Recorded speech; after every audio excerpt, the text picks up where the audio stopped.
Moving coil galvanometer जो topic है that is important topic, ठीक है, क्योंकि इसमें से जो क्वेश्चन है वो डेफिनेटली आता है, चाहे हम बोर्ड्स की बात कर लें, और अगर मैं जेई की बात करूं तो जेई में काफी चांसेस हैं आने के, ठीक है, और इसमें बोर्ड में क्वेश्चन डेफिनेटली आता है मूविंग कॉइल गैल्वेनोमीटर पे, ठीक है। एक्चुअली कॉम्पिटिटिव एग्जाम्स में भी अगर जेई की हम बात करें तो जेई मूविंग कॉइल गैल्वेनोमीटर के आगे इसका एक सब टॉपिक बनता है, that is conversion of this galvanometer into voltmeter and ammeter, ठीक है, तो वो कन्वर्जन भी बहुत इंपॉर्टेंट है जेई एस्पेक्ट से, ठीक है जी, जेई एस्पेक्ट से। इसकी थियरी ऑब्वियसली थियरी से ज्यादा क्वेश्चन चांस नहीं होता, तो लेकिन कन्वर्जन इंपॉर्टेंट है जेई के लिए। ओके, तो पहले आपको पता है गैल्वेनोमीटर क्या होता है सबको? What is the use of galvanometer? Current देखने के लिए सर। करंट देखने के लिए। करंट को देख के क्या करना बे? हैं? करंट को देखेगा तू?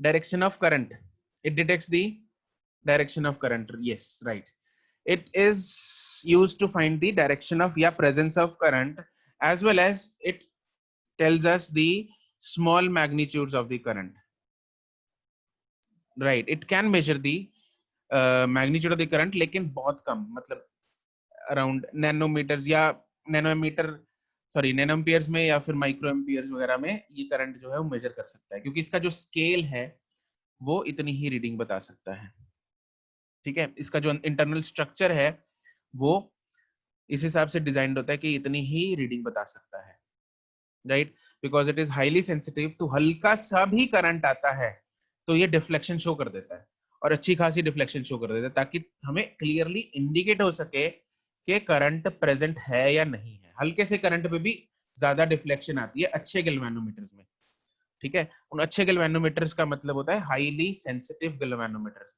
हमें, तुम लोगों को याद होगा एक हमने टर्म की थी पोटेंशियोमीटर में, सेंसिटिविटी,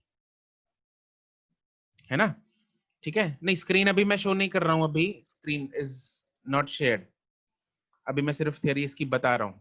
तो उसमें हमने क्या की थी कि सेंसिटिविटी, जो भी जो इंस्ट्रूमेंट हाईली सेंसिटिव होता है वो थोड़ी सी इनपुट पे भी थोड़ी सी इनपुट पे भी ज्यादा आउटपुट दे देता है, राइट, थोड़ी सी इनपुट पे भी ज्यादा आउटपुट दे देता है। तो हमें गैल्वेनोमीटर भी ऐसा ही चाहिए होता है, जो थोड़ा सा करंट आए बस फटाफट थोड़ा ज्यादा रीडिंग दे देगा। तो अगर ऐसा कुछ है तो हम ज्यादा रीडिंग ऑब्वियसली मेजर, थोड़ी ज्यादा करंट जो है वो मेजर नहीं कर पाएंगे, ठीक है। तो उसकी कन्वर्जन हम आगे करेंगे, उसकी चर्चा हम आज की क्लास में नहीं करेंगे। आज की क्लास में हम ये देखेंगे कि मूविंग कॉइल गैल्वेनोमीटर में, है ना, क्या प्रिंसिपल होता है, किस बेसिस पे ये यूज बनाया जाता है, और इसका कंस्ट्रक्शन क्या है, और इसकी वर्किंग क्या है, इन सब चीजों की बात करेंगे, ठीक है। तो इसके रिलेटेड एक वीडियो है, तो I will show you that video, तो उससे थोड़ी कंस्ट्रक्शन जो है वो क्लियर हो जाएगी, ठीक है। Let me open that video.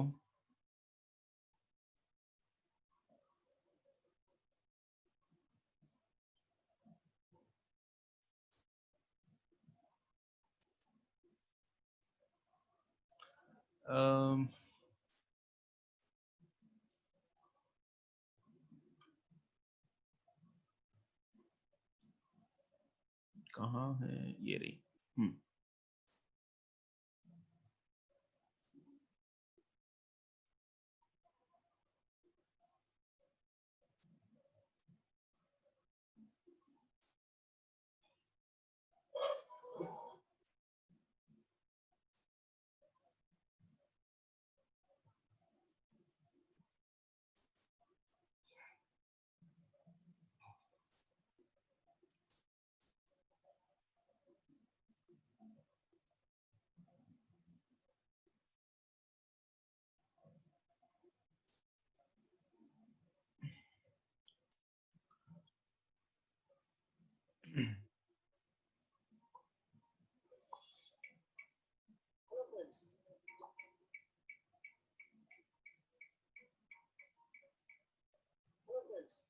Back to channel Physics and Animation.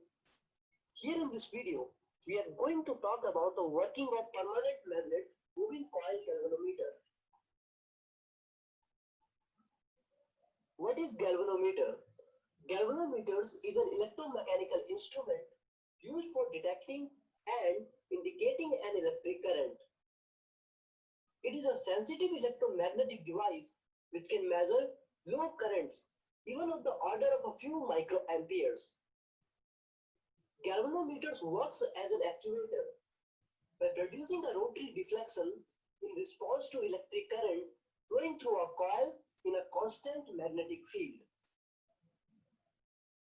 Now let's talk about the constructional detail of the permanent magnet moving coil galvanometer. Permanent magnet moving coil galvanometer is made up of a two concave permanent magnet, where magnetic field is directed from north to south, and rectangular coil that has many turns, usually made of directed from north to south.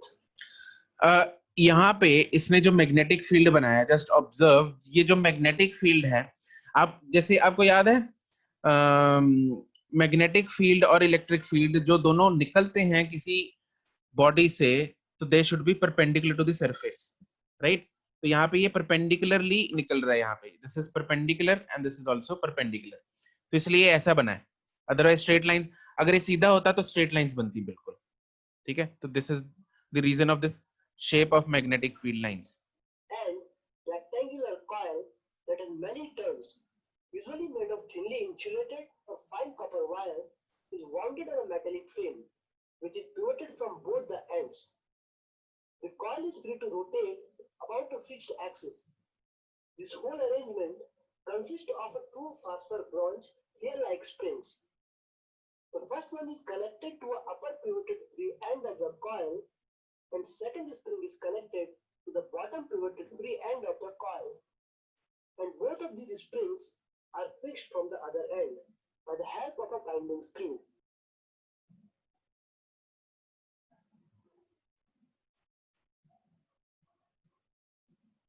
A cylindrical soft iron core is symmetrically positioned inside the coil to improve the strength of the magnetic field and to make the field radial. There is a very important ये बीच में जो ये cylinder डाला, this is soft iron core, ठीक है? Soft iron core, आप soft iron के बारे में आप लोगों ने 10th में पढ़ा होगा, हो सकता है आपको हल्का हल्का याद भी हो। तो सॉफ्ट आयरन कोर जो होता है ना, that is a magnetic material, ठीक है? Actually this is a ferromagnetic material. तो फेरोमैग्नेटिज्म ये सब क्या होते हैं वो हम नेक्स्ट चैप्टर में करेंगे। अभी के लिए इतना जान लो कि फेरोमैग्नेटिक मटेरियल वो होता है which is highly magnetic in nature and it attracts the magnetic field lines towards itself, ठीक है? तो जो ये सारी की सारी मैग्नेटिक फील्ड लाइंस है ना, वो इसमें से पास होकर निकलेंगी इस सिलेंड्रिकल कॉइल में से। तो इसका sole purpose is just to increase the magnetic field strength density through this coil. Okay, reason for keeping the magnetic field radial, which we will talk about later in this video during the working of a galvanometer. Also, the pointer is mounted on a pivoted coil for measuring the angular deflection in the coil, and two ends of the coil are connected to the two terminals of the galvanometer. ठीक है? तो ये जो video है ना, ये आपको बहुत अच्छा आइडिया दे देगी कि कॉइल कहाँ पे होता है, नीडल कहाँ पे होती है, कनेक्शंस कैसे हैं, और ये कॉइल में से मैग्नेटिक फील्ड कैसे जा रहा है, और ये डिफ्लेक्शंस कैसे हो रही हैं, ठीक है? तो it is really good animation. Principle of permanent magnet moving coil galvanometer. Permanent magnet moving coil galvanometer works on the principle that current carrying coil placed in a magnetic field experiences a torque.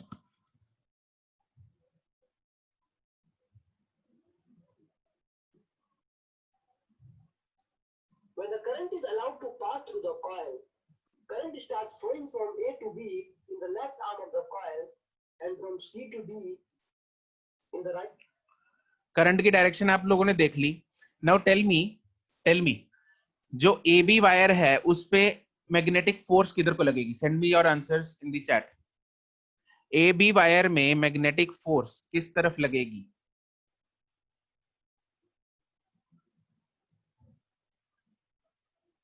A B and C D दोनों का बता दो answer. A B and C D.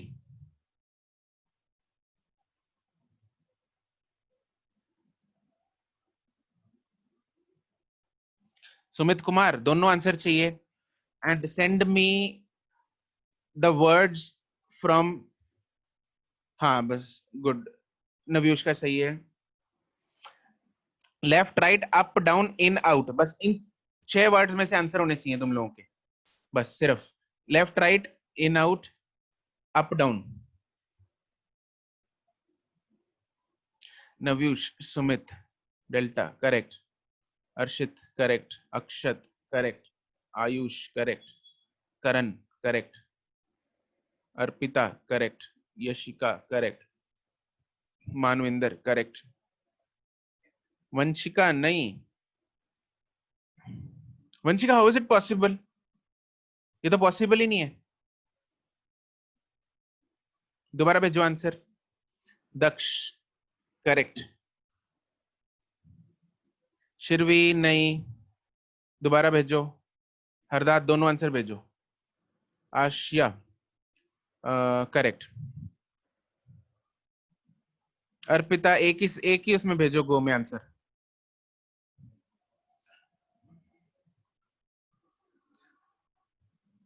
Harman नहीं, अमोल नहीं,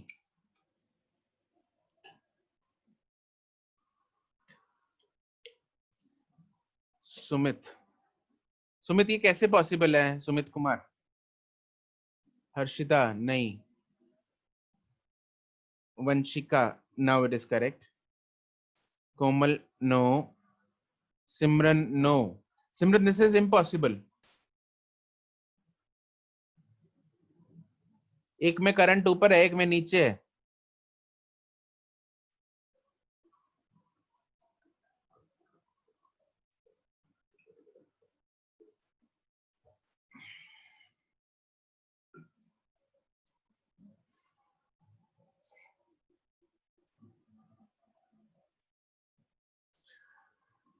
हाँ हाँ करण, बिल्कुल ऐसे ही था कुछ। देखो, अरे यार सुमित कुमार, देख इसमें ये कर्सर दिख रहा है स्क्रीन पे मूव करता हुआ, है ना? तो ये इसमें करंट जा रहा है ऊपर की तरफ, और राइट वाली में जा रहा है कर्सर नीचे की तरफ, करंट नीचे की तरफ। मैग्नेटिक फील्ड दोनों में राइट की तरफ है। चलो पहले ए टू बी की बात करते हैं। ए टू बी करंट जा रहा है एंड उसमें मैग्नेटिक फील्ड है राइट की तरफ। तो हाथ को हमें L cross B, I into L cross B, force is equal to I L B करते हैं। एल क्रॉस बी, एल किस तरफ है? A B. हाँ कि ना Sumit Kumar? A to B, Shirvi. तो एल है A to B and magnetic field है राइट की तरफ। तो करो हाथ को, राइट हैंड को पहले ऊपर की तरफ पॉइंट करो, फिर राइट की तरफ फिंगर्स को कर्ल करो। अंगूठा किधर जाएगा? Yes Shirvi, you are correct. Now किस तरफ जाएगा? सुमित करेक्ट। बाकी हर एक को चमक गया ये चीज। डायरेक्शन पीछा नहीं छोड़ेगी, मैंने तुम लोग को बोला था इस चैप्टर में डायरेक्शन पीछा नहीं छोड़ेगी। हाँ ठीक है, अभी करेक्ट है। ठीक है, तो एल क्रॉस बी हमें करना है। एल ऊपर की तरफ है, बी राइट की तरफ है, तो अंगूठा अंदर की तरफ घुस रहा है। स्क्रीन इनटू दी स्क्रीन है, तो इनवर्ड जाएगा ए बी में। और सी डी में ऑब्वियसली करंट नीचे है, लेकिन मैग्नेटिक फील्ड तो वही है। मैग्नेटिक फील्ड तो वही है राइट की तरफ। करंट नीचे को आ गया, अंगूठा किधर को आएगा अभी? Simran yes correct, it will be, it will be right outwards. ठीक है, तो सीडी पे जो फोर्स लगेगी वो आउटवर्ड लगेगी एंड एबी पे लगेगी इनवर्ड। ठीक है, और बीसी और एडी पे?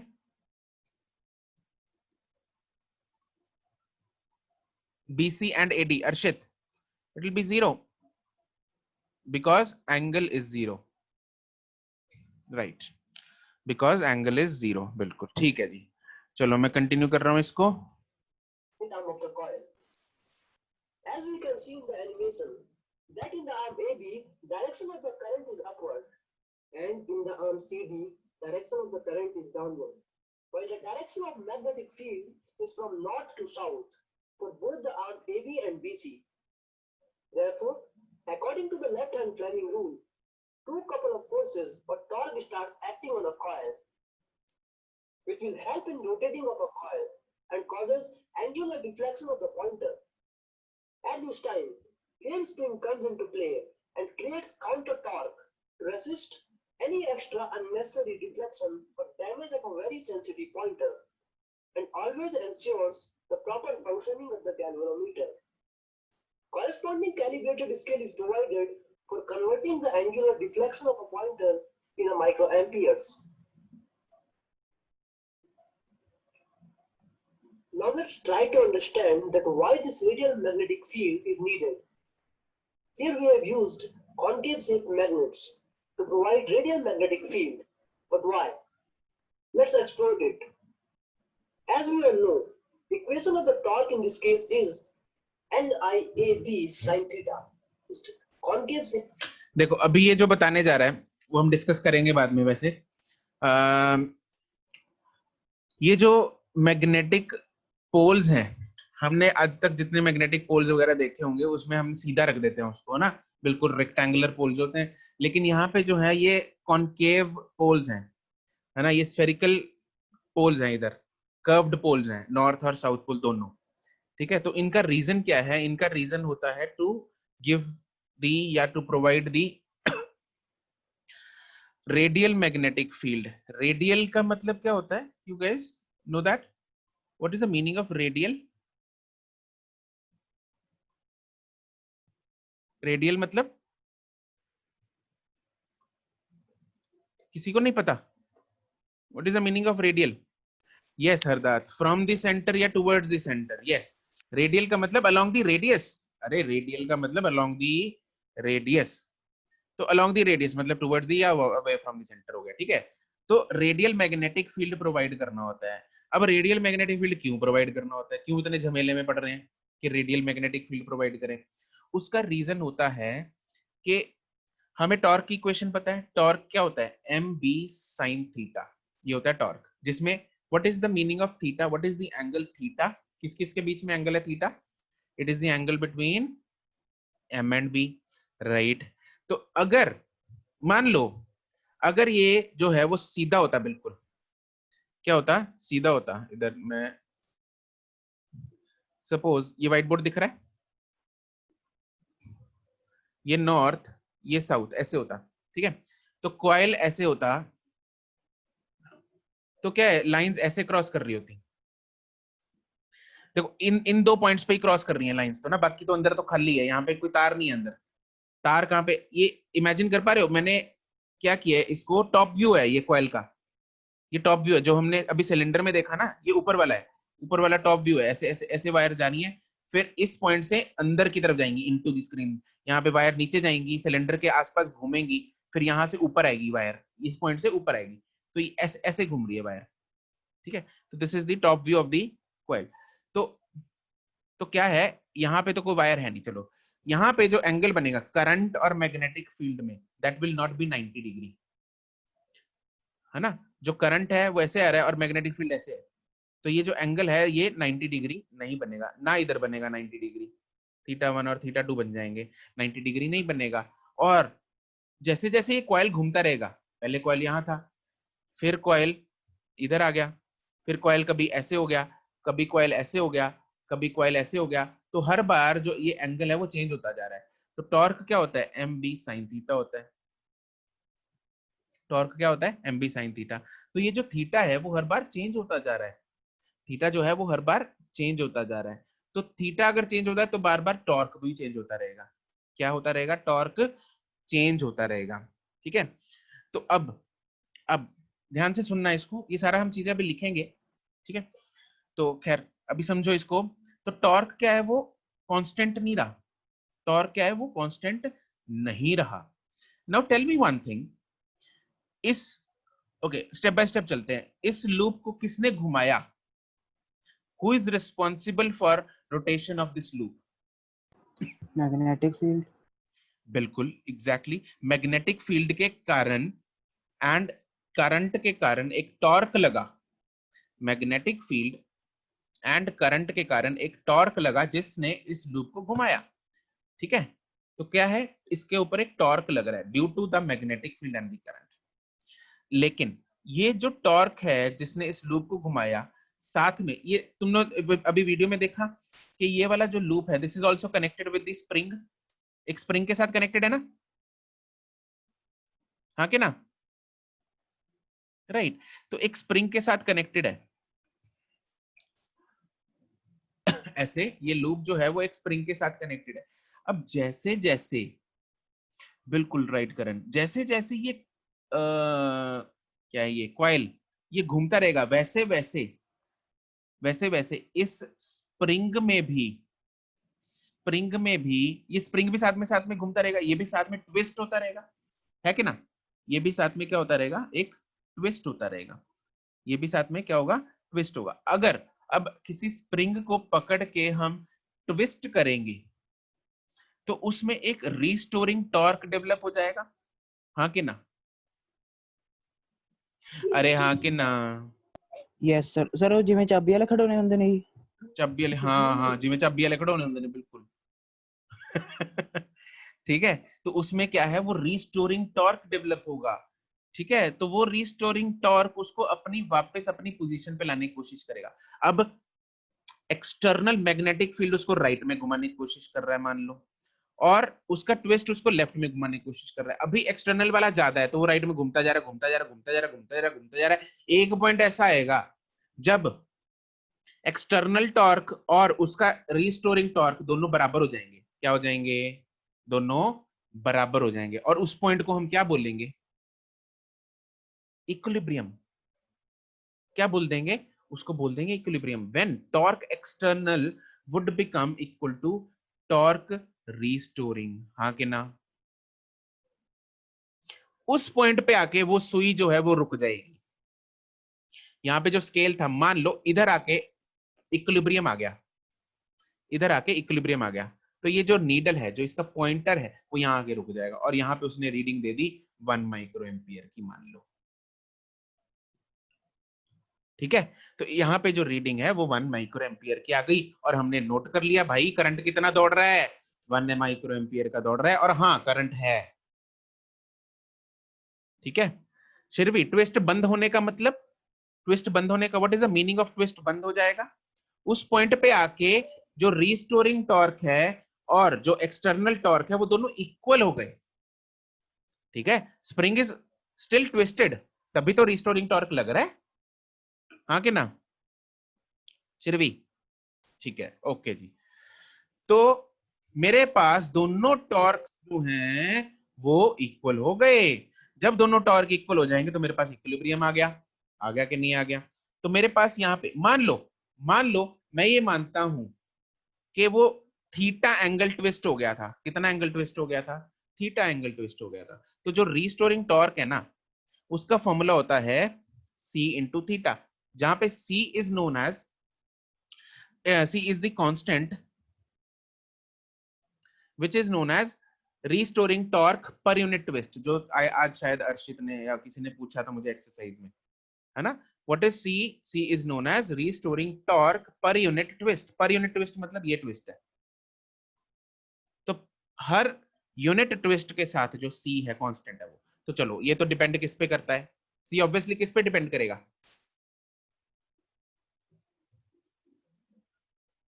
C किस पे डिपेंड करेगा, मटेरियल के, मटेरियल किसके मटेरियल पे, स्प्रिंग के मटेरियल पे, बिल्कुल कॉमन सेंस। तो स्प्रिंग के मटेरियल पे ये C डिपेंड करेगा, चलो ओके जी। तो C इंटू थीटा मेरे पास रिस्टोरिंग टॉर्क डेवलप हो गया है ना। इसमें what was theta, what was theta, sir वो एंगल जो उसने बनाया था, angle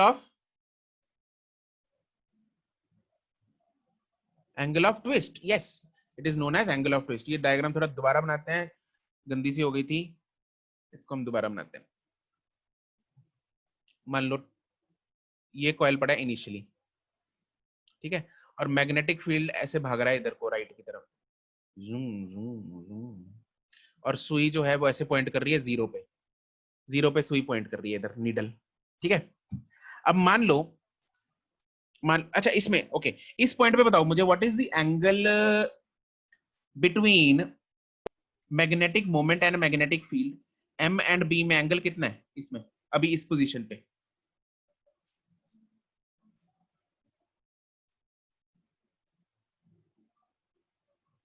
ninety degree, yes 90 perpendicular है। बिल्कुल, गुड गुड, वेरी गुड। तो यहाँ पे ये 90 डिग्री बन रहा है, ये मैग्नेटिक मोमेंट की डायरेक्शन भी होगी और ये मैग्नेटिक फील्ड है, तो 90 डिग्री बन रहा है अभी, हाँ कि ना? और एंगल ऑफ ट्विस्ट कितना है? जीरो। एंगल ऑफ ट्विस्ट कितना है? जीरो। अब इस कॉइल को ना थोड़ा सा टिल्ट कर देते हैं, क्या कर देते हैं इसको, थोड़ा सा ट्विस्ट कर देते हैं। मान लो ये कॉइल जो है ऐसे ट्विस्ट हो गया, ये कॉइल जो है ऐसे ट्विस्ट हो गया, ठीक है। शिरवी इतना बड़ा मेरे को मैसेज अभी नहीं पढ़ूंगा अभी, रुको। तो इसको मैंने कितना ट्विस्ट कर दिया? By an angle of theta degree, theta degree मैंने इसको ट्विस्ट कर दिया, ठीक है। तो ये जो पहले था उससे अभी मैंने थीटा डिग्री इसको ट्विस्ट कर दिया। Now what is the angle between magnetic field and magnetic moment? 90 minus theta. Yes, ये एंगल अभी कितना हो गया? 90 माइनस थीटा हो गया। बहुत बढ़िया, आज तो दक्ष फॉर्म में है बिल्कुल। अरे चमक रहा है सबको या नहीं चमक रहा? कहीं पता लगे नो बॉल, नो बॉल हो रही है। अरे हाँ कि ना, बहुत ही बढ़िया, ठीक है चमक रहा है, ठीक है। तो मैंने इसको थीटा डिग्री ट्विस्ट किया, तो एंगल कितना आ गया एम और बी में? एंगल मेरे पास कितना आ गया? 90 माइनस थीटा, हाँ कि ना? तो इधर मैं इसको इक्वल करना है, अभी मुझे इसको इक्वल करना है, ठीक है। तो theta was the angle of twist, तो टॉर्क कितना होगा? M B sine of 90 minus theta, हाँ कि ना? M B sine of 90 minus theta. तो यहां से जो मेरी इक्वेशन बन जाएगी वो क्या बन जाएगी? एम बी कॉस थीटा, अभी लिखने की जरूरत नहीं है, मैं सब कुछ लिख पाऊंगा इसको। M B cos theta is equal to C theta, ठीक है। तो m क्या होता है? i into A, N I A मतलब N I A B cos theta is equal to C theta, मेरे पास इक्वेशन बन गई। तो मेरे पास जो करंट आएगा ना इस इक्वेशन से, करंट क्या आ गया मेरे पास? c upon N A B theta upon cos theta, ये मेरे पास करंट की इक्वेशन निकल के आ गई, ठीक है। मेरे पास करंट की इक्वेशन आ गई। अब इसमें से कौन कौन कांस्टेंट है करंट? इसमें से कौन कौन कांस्टेंट है? ये कांस्टेंट है, ये कांस्टेंट है, ये कांस्टेंट है, ये कांस्टेंट है। थीटा इज वेरिएबल ऑब्वियसली, ठीक है। करंट ज्यादा हो जाएगा तो थीटा ज्यादा हो जाएगा, करंट कम हो जाएगा तो थीटा कम हो जाएगा। नेचुरली जितना ज्यादा टॉर्क लगेगा, जितना ज्यादा करंट दौड़ेगा, उतना ज्यादा एक्सटर्नल टॉर्क लगेगा, उतना ज्यादा कॉइल और ज्यादा ट्विस्ट होगा, उतनी दूर जाके इक्विलिब्रियम आएगा, हाँ कि ना? तो मेरे पास यहां से मैं बोल सकता हूं I is directly proportional to theta upon cos theta. क्या ये लीनियर रिलेशन है थीटा के साथ? Can I say that I linearly varies with theta और not? No, I directly proportional to theta is linear relation. इधर तो cos theta फंस गया आके बीच में, कौन फंस गया? Cos theta. ये चाहिए था मुझे, तो ये चाहिए था, क्योंकि लीनियर रिलेशन अगर आता तो स्केल, ये जो स्केल होता है ना ऊपर जिसपे सुई पॉइंट करती है, ये डिजाइन करना बहुत ही प्यार से डिजाइन हो जाता है। Angle 1 reading 1, angle 2 reading 2, angle 3 reading 3, मतलब लीनियर है। इधर साथ में कॉस थीटा की भी आएंगी, ये भी पंगे फंसाएगा ना। तो मुझे कॉस थीटा नहीं चाहिए, मुझे कॉस थीटा नहीं चाहिए, ये कॉस थीटा रिमूव करना है। तो हम निग्लेक्ट नहीं कर सकते, तो हम यहाँ पे निग्लेक्ट नहीं कर सकते। उसका जुगाड़ क्या ढूंढा? उसका जुगाड़ ढूंढा रेडियल मैग्नेटिक फील्ड। तो इतनी जो मैंने लंबी कहानी सुनाई तुम लोगों को, that was for radial magnetic field. ठीक है, और ये सब कहानी आती है बोर्ड में, बहुत बार आई हुई है, what is the reason of radial magnetic field. ठीक है, तो ये सारी कहानी मैं आपको लिखवाऊंगा। इसका जुगाड़ है रेडियल मैग्नेटिक फील्ड। अब रेडियल मैग्नेटिक फील्ड से ये जुगाड़ कैसे सॉल्व हुआ वो देख लेते हैं। रेडियल मैग्नेटिक फील्ड से क्या होगा, आई एम क्लियरिंग दिस। तो जब ये रेडियल होगा तो हमेशा जो है ना, जैसे ये है theta is always 90 degree, very good. ये मान लो कॉइल इस पोजीशन पे, तो ये ऐसे थीटा इज 90 डिग्री। कॉइल अगर इस पोजीशन पे आ गया, ये वैसे अभी एनिमेशन में तुम लोगों को क्लियर हो जाएगा, इस पोजीशन पे आ गया तो यहाँ से 90 डिग्री, यहाँ पे भी 90 डिग्री आ गया, तो थीटा जो है वो हमेशा 90 बनेगा, ऑलवेज 90। तो टॉर्क जो है एक्सटर्नल वाला जो टॉर्क था वो क्या बनेगा हमेशा, एम बी साइन 90, या एम बी बोल लो इसको, क्या बोल लो, एम बी बोल लो। तो टॉर्क हमेशा क्या बनेगा, एम बी। तो टॉर्क कांस्टेंट ही हो गया, मतलब थीटा पे डिपेंडेंट ही नहीं रहा टॉर्क।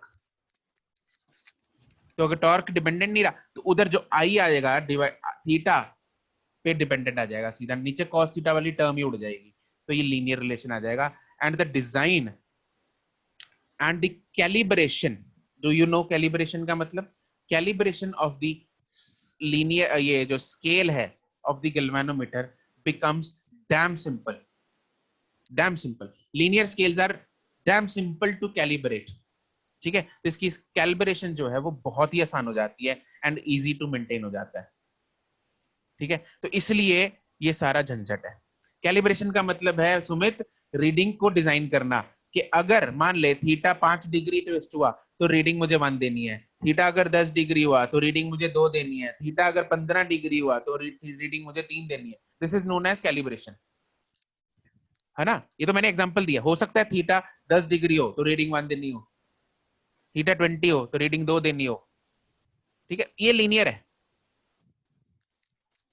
ठीक है, तो ये कैलिब्रेशन होता है। कैलिब्रेशन का मतलब होता है उसको सेट करना रीडिंग्स को, भाई थीटा इतना है तो रीडिंग इतनी दे दे, भाई थीटा 10 है तो रीडिंग 2 दे दे, थीटा 15 है तो रीडिंग 3 दे दे, उसको बताना स्केल को। अब स्केल को क्या पता करंट कितना आ रहा है, वो कौन बताएगा, वो तो मैं बताऊंगा, उसका डिजाइनर बताएगा, कंपनी बताएगी ना, मैन्युफैक्चरर कंपनी जिसने गैल्वेनोमीटर बताया बनाया, राइट, उसको बोलते हैं कैलिब्रेशन। स्केल को क्या पता भाई, स्केल तो अनजान है करंट कितना है, उसको बनाने वाले ने उसको कैलिब्रेट किया। ठीक है, तो ये था इसका सारा सारी कहानी इसकी। ओके, वीडियो को कंटिन्यू करते हैं, तो अब तुम सर लोगों जो को ये थीटा वीडियो होता क्रिस्टल है, क्लियर हो जाएगी। थीटा होता है वो सेम होता है, क्या, जो कॉस थीटा होता है और जो थीटा होता है वो सेम, उसमें जो थीटा हाँ होता हाँ, है वो वो थीटा सेम। सेम है। वही तो यार, वही तो मैंने देख यहाँ पे वही तो किया था, अभी तो मिटा दिया मैंने वो। यहाँ पे जो मैंने निकाला था इधर, कि अगर थीटा ट्विस्ट होगा तो एंगल 90 माइनस थीटा होगा, किया था ना हमने, वही थीटा है same. Magnets to provide radial magnetic field. But why? Let's explore it. As we all know, the equation of the torque in this case is NIAB sin theta, where N represents the number of turns, I is the area vector, angle of 90. Now we can see that because of the radial magnetic field, for each and every positions of the coil, magnetic field and the area vector are at right angle, or theta equals 90 degree. Therefore, radial magnetic field provides constant torque irrespective of the rotation of the coil. This makes the deflection directly proportional to the current. Because N, A and B was already constant. ठीक है, चलो अब बाकी तो ये theory वही बता रहा है, तुम लोग बस ये फोटो ही देख लो एक बार। Because of the radial magnetic field, for each and every positions of the coil, magnetic field and the area vector are at right angle, or theta equals 90 degree. ठीक है, तो ये है मूविंग कॉइल गैल्वेनोमीटर। ओके जी, चलो अब इसकी theory लिखते हैं।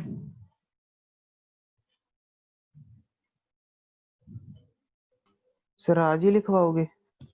बिल्कुल।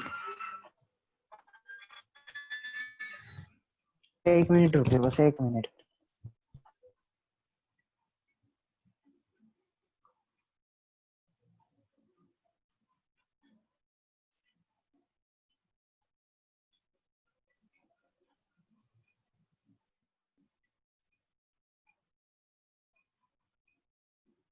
Yes sir.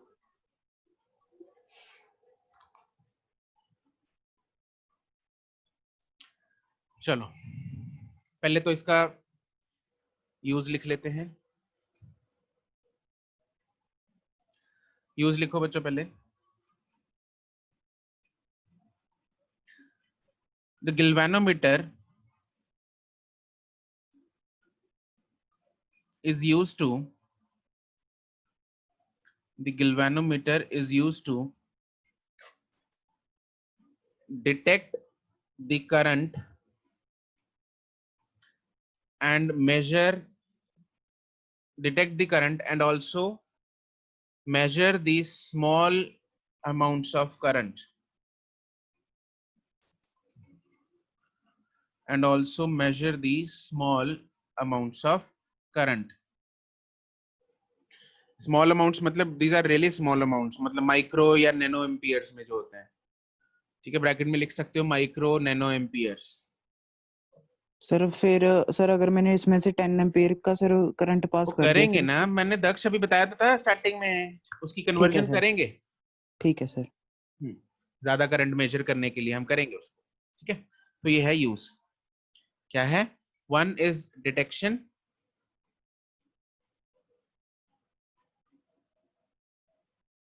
Of current and दूसरा मेजर स्मॉल करंट। फिर है प्रिंसिपल।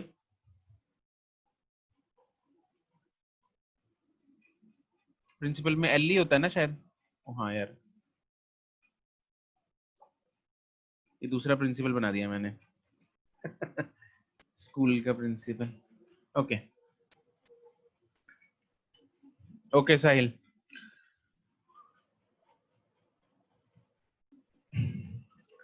तो प्रिंसिपल क्या है? When a current carrying coil when a current carrying coil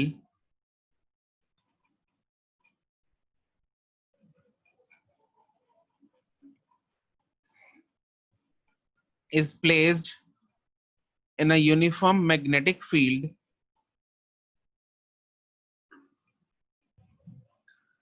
is placed in uniform magnetic field,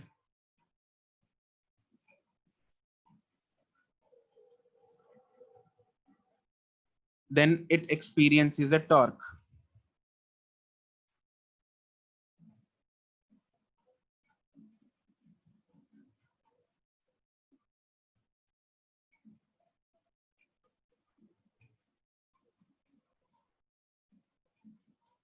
It experiences torque.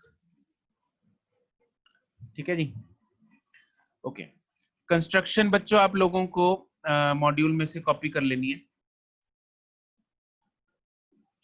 Right? तो construction and not dictate here. अभी heading बना लो and write it down, right from module. उसके लिए जगह छोड़ दो। Sir idea कितनी की छोड़नी है, आधा पे छोड़ दें? हाँ, आधा तो कम से कम छोड़ दो। ठीक है, तो right the construction from the module. Okay, इसकी डायग्राम बना लेते हैं हम।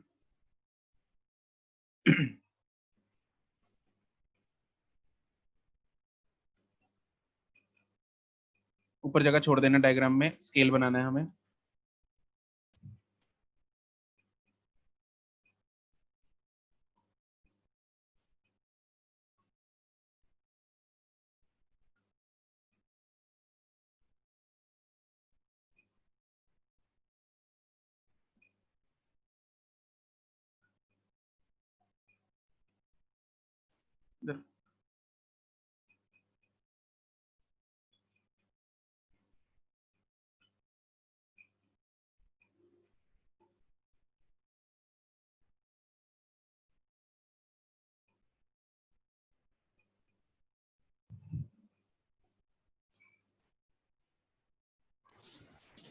सर जो स्प्रिंग होता है वो ऊपर और नीचे दोनों तरफ होता है।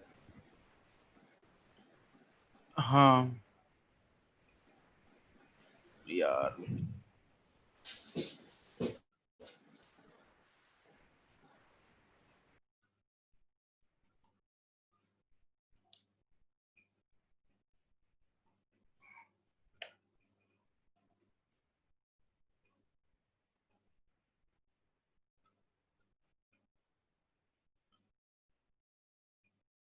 ये स्प्रिंग है जो कि किसी एक पॉइंट पे फिक्स्ड होगा, ठीक है, दिस इज स्प्रिंग। सर जो गैल्वेनोमीटर की सर वायरिंग जाती है स्प्रिंग से ही होकर जाती है कि ऊपर कोई और लगा होता है? क्या कह रहे हैं? सर जो गैल्वेनोमीटर में ऊपर एंड से और नीचले एंड से सर दो वायरिंग जाती है। स्प्रिंग अलग चीज है यार, वायरिंग अलग चीज है। नहीं स्प्रिंग का सर, वो काम, स्प्रिंग का कनेक्टेड काम, इसी से होती है। वही तो मैं बोल रहा हूँ, कनेक्टेड क्यों करनी है कनेक्ट इसके साथ यार, क्या कर रहा है? स्प्रिंग का सिर्फ और सिर्फ पर्पस क्या है स्प्रिंग का? रीस्टोरिंग फोर्स बनाना। रिस्टोरिंग। तार का उसका करंट, करंट से क्या लेना देना उसका? ठीक है sir, okay.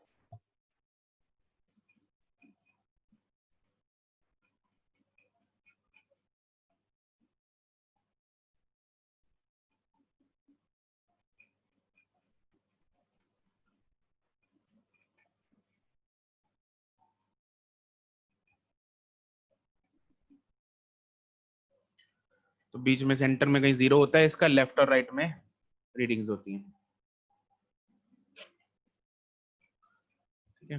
This is the linear scale,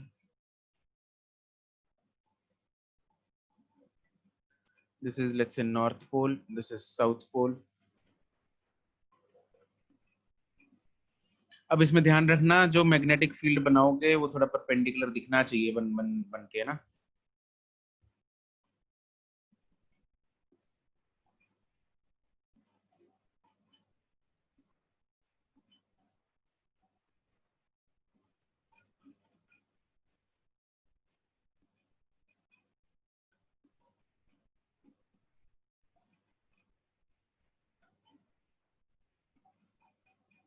And direction of magnetic field is obviously from north to south।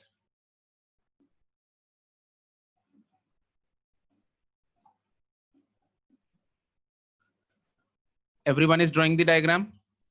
मैं ये डायग्राम कॉपी कर सकता था मॉड्यूल से, बट तुम लोगों को बनानी है इसलिए मैं भी बना रहा हूँ,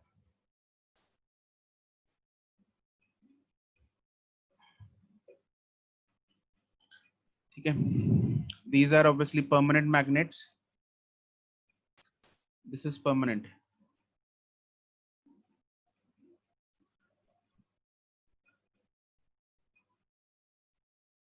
Magnets, this is soft iron core, वो स्प्रिंग है, एंड दिस इज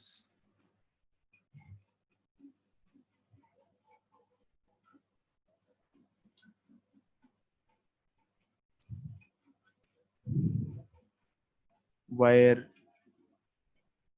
coil,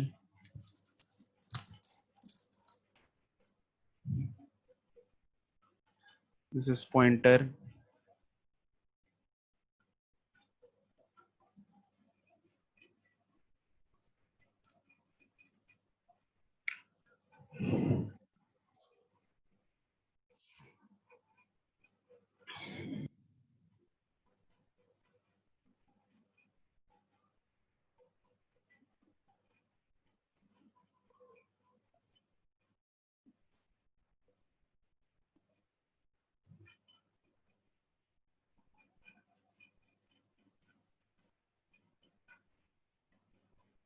बन गई फोटो?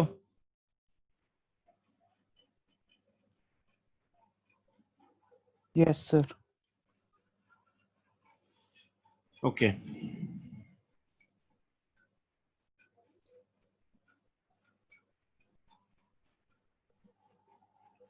चलो फिर वर्किंग लिखते हैं इसकी।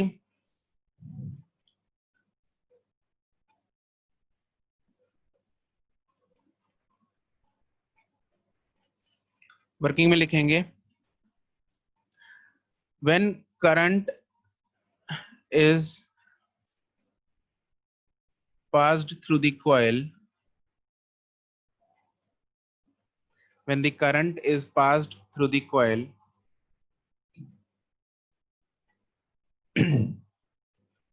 it experiences a torque due to the external magnetic field, due to the external magnetic field by the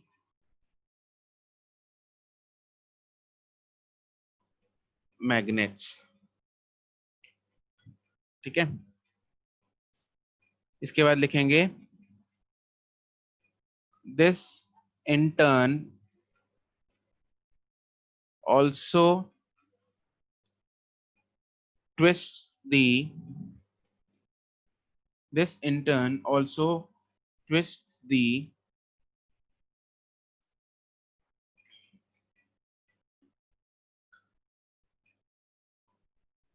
phosphor bronze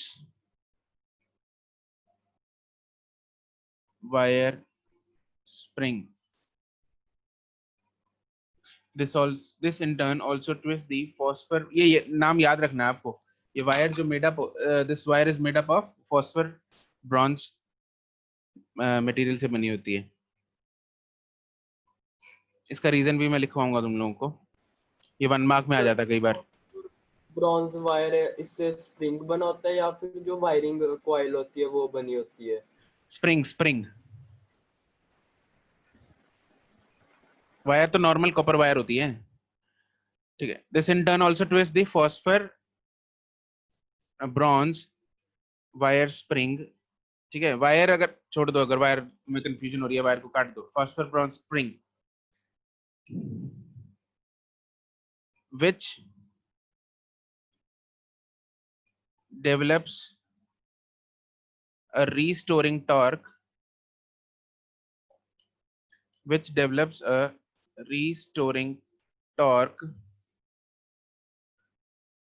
in the spring।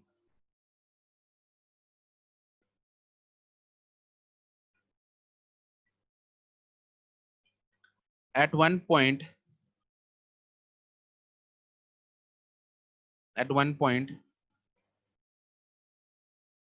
when external torque and restoring torque become equal,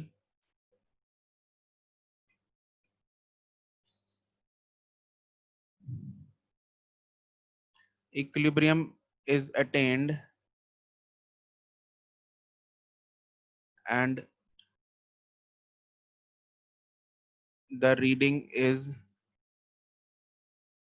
shown by the galvanometer। ठीक है, और उस time पे जो equation बनेगी वो बनेगी torque external is equal to torque restoring.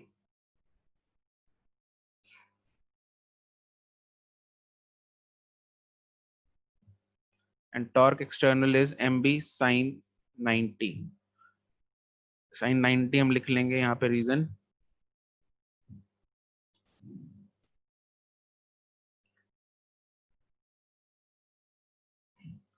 angle between m and b is always 90 degree because of what?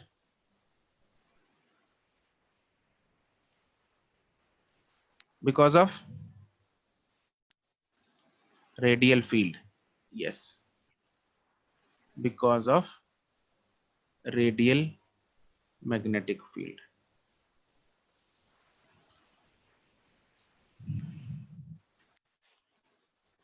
is equal to C theta, जहां पे theta is angle of twist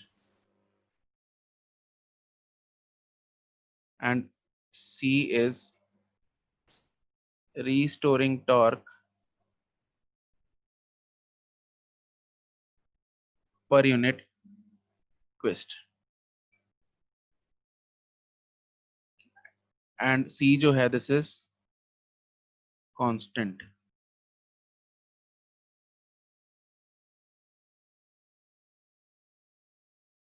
Depends on material. Sir जो torque होता है वो तो constant होता है, फिर मतलब इक्वल कैसे होगा किसी और पॉइंट पे? इक्वल कहाँ हो गया भाई? कांस्टेंट कहाँ है? m के अंदर i भी तो है, i तो वेरिएबल है। आई तो, हाँ फिर वो तो मतलब जब शुरू में उतना आई दौड़ रहे हैं और बाद में जब कुछ टर्न हो जाएगा तब भी उतना ही फ्लो कर रहा है। ऑब्वियसली तो करंट जितना आई ने टॉर्क प्रोड्यूस किया वो उतना घुमा देगा उसको, घुमाएगा कि नहीं घुमाएगा अपने हिसाब से जितना घुमाना है। सपोज उसने कुछ कुछ घुमा दिया कुछ डिग्री, लेकिन जो स्प्रिंग है वो उसको वापस लेके आने की कोशिश करेगा। अब मान ले उसको वापस लेके आने की कोशिश नहीं कर रहा तो वो उसको घुमा देगा। अगर एक्सटर्नल टॉर्क नहीं लग रहा तो कोई भी एक टॉर्क बड़ा नहीं हो सकता ना। अगर कोई भी एक नेट टॉर्क बन गई, मान ले कहीं, अगर कहीं पे भी नेट टॉर्क बनेगी, will the needle be stationary at one point? वो स्टेशनरी क्यों है? वो घूम क्यों नहीं रही? कोई भी ऑब्जेक्ट कब नहीं घूमता? जब दोनों फोर्सेस मतलब या टॉर्क इक्वल हो जाती हैं। जब दोनों टॉर्क इक्वल हो जाती हैं तो इक्वल होना पड़ेगा दोनों टॉर्क्स को, ठीक है? नहीं सर मेरा डाउट ये है मतलब जब वो एक पॉइंटर सेकंड, जीरो पे था। एक second, let us complete this. एक सेकंड, एम बी का टाइम हो रहा है, एक बार इसका एक एक्सप्रेशन निकाल के m को लिख सकते हैं हम N I A B is equal to C theta. तो यहां से मेरे पास i कितना आ जाएगा? c upon N A B theta.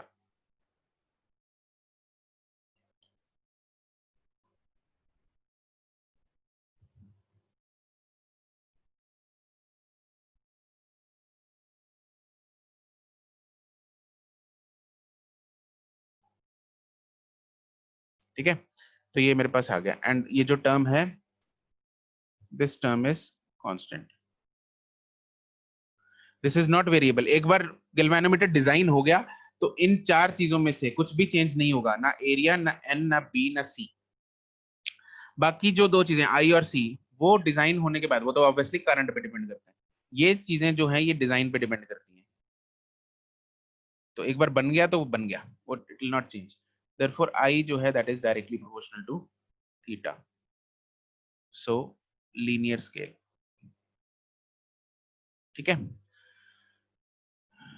चलो इसको हम कंटिन्यू बच्चों नेक्स्ट क्लास में करेंगे। आज के लिए इतना ही है, दैट्स इट। ओके,